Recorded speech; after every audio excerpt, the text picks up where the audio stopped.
तात्या। हाँ, कौन जमदाड़े? हाँ। मैंने तो नहीं बुलाया। अभी हजामत की जरूरत नहीं है। नहीं नहीं, मैं तो काशीबाई के काम से यहाँ आया था। वो विधवा आपके यहाँ जो रहती है। उसका क्या काम? तो उसका सिर मुड़ने आया है? हाँ, उसने ही तो संदेशा भेजा था। तूने हिम्मत कैसी की? तू नहीं जानता क्या कि मैं विधवा के केशवापन के खिलाफ हूं?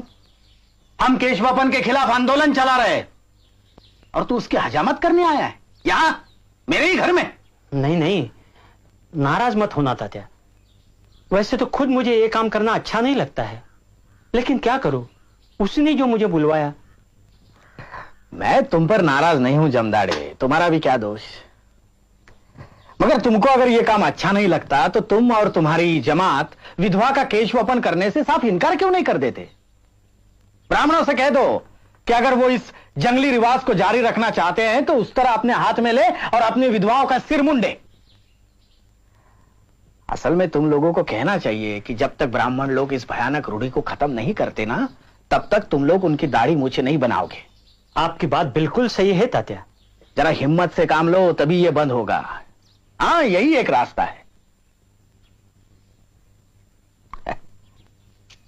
सन 1873 दलित आंदोलन का एक महत्वपूर्ण वर्ष है। इसी वर्ष ज्योतिराव फुले ने अपनी पुस्तक गुलामगिरी प्रकाशित की। पुस्तक की सामग्री ने सनातनी ब्राह्मणों में बेहद रोष पैदा किया। ज्योतिराव, तुमने इतना बड़ा निवाला मुंह में रखा है कि न तुम चबा सकते हो न निकल सकते हो। वो मैं देख लूंगा। इस बार क्या तमाशा खड़ा किया है हेरम शास्त्री? ये पुस्तक, ये तुमने कैसे जुर्रत की कहने की कि मनु ने शूद्रों पर गुलामी ला दी? जाति प्रथा तो वेद की आज्ञा से पैदा हुई। अब यह क्या तुम्हारा दावा है कि वेदों को भगवान ने नहीं लिखा? मेरा पक्का विश्वास है हेरम शास्त्री कि इस संसार की कोई भी पुस्तक भगवान या किसी देवता ने नहीं लिखी है। अगर कुछ लोगों को यह मानने में परम आनंद होता है कि वेदों का निर्माण ईश्वर ने किया है तो वो खुशी से अपना भ्रम पाला करें, लेकिन शूद्रों और अतिशूद्रों को इस भ्रम से दूर ही रहना चाहिए, क्योंकि ये धार्मिक कहलाने वाले ग्रंथ ही उन्हें गुलामी में जकड़ते हैं।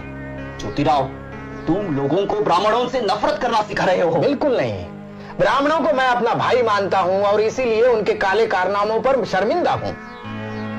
ब्राह्मणों से मेरी कोई दुश्मनी नहीं है।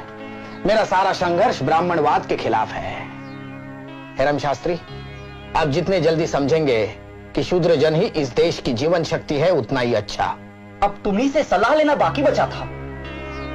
देखो ज्योतिराव, हम बता देते हैं, ऐसी उल जलूल और गाली गलौज वाली किताबों से तुम समाज की सेवा नहीं कर सकते, समझे?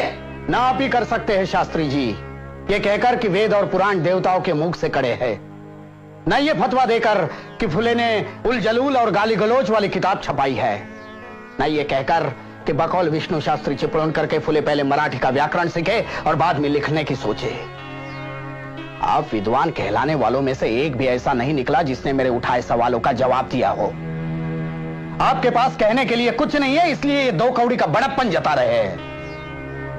पूना शहर विद्वानों की नगरी कहलाती थी, आप जैसे के रहते वो शान बिजाती रही। हेरम शास्त्री, आप हमारे साथ न चलकर देश को डुबो रहे हो। समाज परिवर्तन के माहौल को अभी आप रोक नहीं पाएंगे, और अगर रोकने की कोशिश की तो समाज आपको निगल जाएगा पूरा के पूरा। फिर चाहे पानी पीकर कोसते रहना, कोई मुड़कर भी नहीं देखेगा।